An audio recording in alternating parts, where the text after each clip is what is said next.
Then once nandito na tayo sa Bluetooth ng ating Android phone, ang gagawin lang natin, napakasimple, i-on lang natin yung Bluetooth. Then automatic, magsi-search yung ating Android phone ng mga Bluetooth devices. So antayin natin makahanap, yan, nagsi-search siya, available device. Antayin natin makahanap. So yun guys, kung makikita nyo nakalagay dito, AirPods Pro. So ito na nga yun, i-click lang natin yan. Then sa unang pindot mo, automatic mag-pair yan. Kung kakaunang connect mo lang. Kasi ako kanina na-try ko na. Nag-connect na siya kanina, na-pair na, kaya lumabas na siya at automatic pag clinic ko, connected na siya. So nakalagay dyan, AirPods Pro Active 100% battery. Ibig sabihin lang guys, connected na tayo dito sa ating AirPods Pro.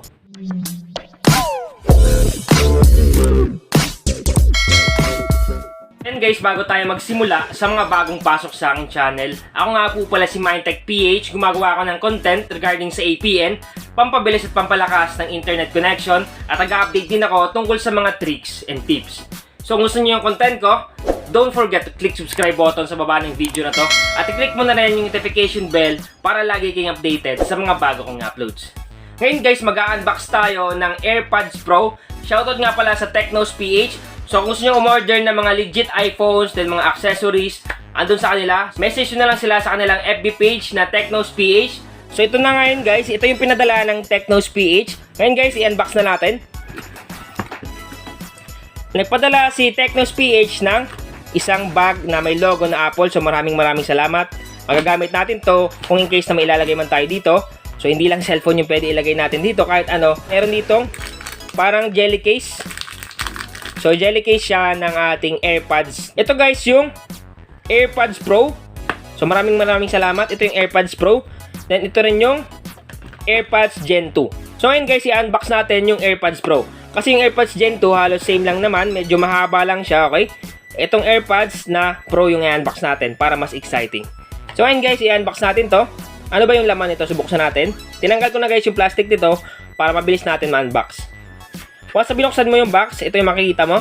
Automatic makikita mo guys yung Designed by Apple in California. So sa ibabaw, meron ditong mga manual, tsaka mga kung anong nakasulat dito, yan. Kung paano gamitin. So yan guys, ito na nga yun. Sa ibabaw, makikita natin yung mismong AirPods. So ito yun. Ito yung AirPods Pro. So napakalupit niya. So mamaya na to, ito muna unahin natin. So andito yung cable wire niya. Okay, so ito yung ginagamit para i-charge yung ating AirPods Pro. Then bukod doon, meron dito sa gitna, pag kinuha mo to, andito yung white, kulay white na nilalagay dun sa my AirPods mismo, na kung gusto natin palitan ng medyo malaki sa tenga natin, yung hindi mahulog. So ayan, napakarami niyan. Tanggalin na natin to guys. So ito guys, yung AirPods Pro. So napakalupit niya, napaka-premium ng itsura niya. Okay? So paano nga ba to gamitin? Pag sinabing AirPods, earphone din siya, pero wala siyang wire. Kumbaga wireless na yung earphone natin. So buksan natin tong kulay white na to. Pag binuksan mo yan, automatic iilaw yung green. Then, ito na yung earphones natin, okay? So, yung earphones niya is wala ng wire. So, once na kinuha mo yan, automatic yan lang yung ilalagay mo sa tenga mo. Napakalupit niya guys kasi wireless na siya. Then, automatic, once na nilagay mo dito yung AirPods, nag-charge siya.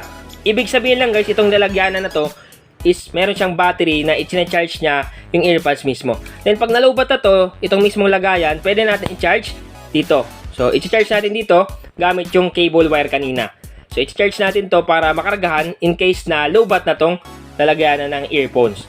Pero sa ngayon guys, full siya kasi green. So, once na green pa yan, automatic, kaya niya pa magkarga dito sa ating earphones. So, paano nga ba ito gamitin sa ating Android phone? Ito kasi guys, Apple AirPods Pro. So, pag sinabing Apple AirPods Pro, akala natin pwede lang sa iPhone. Pwede ito gamitin sa ating Android phone. At ito pala guys is premium quality. So, hindi talaga siya yung pinaka-original na AirPods Pro. Pero napakalapit niya kasi top-notch siya na talagang mabenta kasi nga siya yung premium quality na product ng Technos PH. Ang ginamit dito na material is same lang sa mismong original at talagang napaka-premium ng pagkakagawa. So, napakalupit. Yung price pala nito guys na AirPods Pro is nagkakahalaga ng 1,000 pesos. So, kung gusto nyo bumili, message nyo lang yung FB page ng Technos PH, then doon kayo sa kanila bumili. Napakasulit guys kasi pag bumili kayo, may kasama na silang jelly case para hindi ito magasgasan. So napakalupit.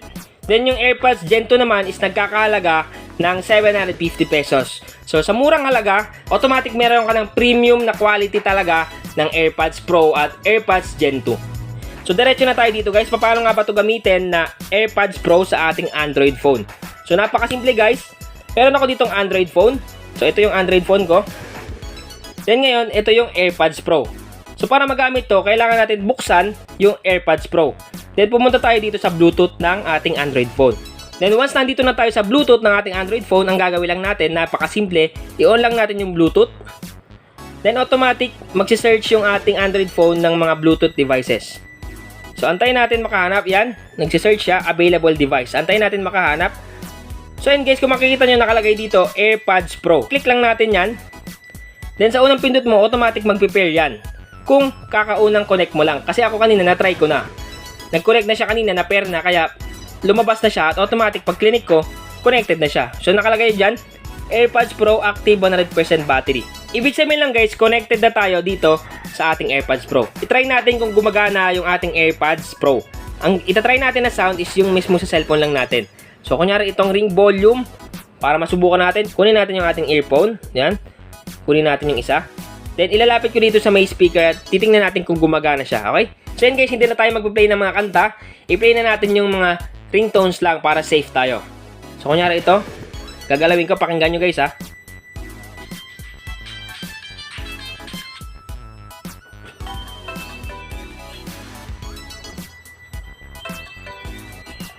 So yun guys, talagang gumagana yung AirPods Pro at talagang napakalupit ito kasi yung sound niya is halos same lang din dun sa original.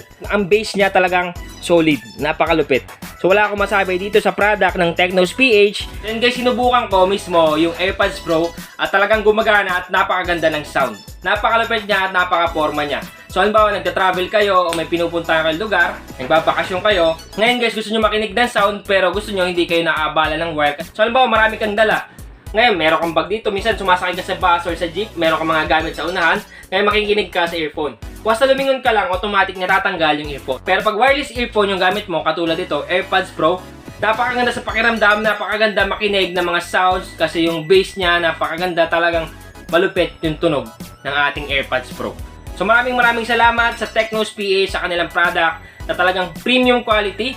So hindi man siya yung pinaka-original talaga, pero yung ginamit na material sa kanya is same lang sa original. So ibig sabihin guys, napaka-premium talaga, talagang quality. Maraming salamat sa Tecnos PH. So yun guys, yun nga yung paggamit ng AirPods Pro. So napakalupit ng AirPods Pro kasi wala na siyang wire. Automatic pag nilagay mo sa tenga mo at nakakonect na sa cellphone mo using Android phone, talagang malupit kasi talagang gumagana siya. So sana guys, nakatulong tong vlog ko ngayon. Once again naman, Tech PH, thank you and God bless all.